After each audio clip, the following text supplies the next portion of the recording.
মাস হয় নাই, সামান্য কয়টা দিন দিয়েছে।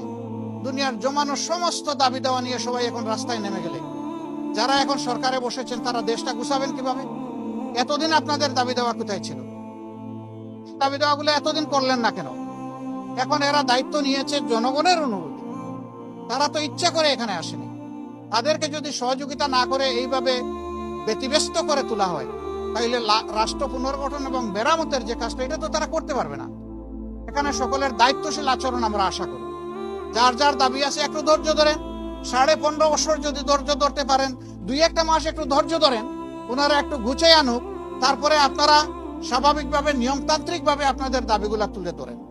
কিন্তু সেইটা করতে গিয়ে আপনারা সচিবালয়ে ঢুকে পড়বেন, আপনারা বিশৃঙ্খল অবস্থা সৃষ্টি করবেন, এটা তো দেশের জনগণ মেনে নেবে না।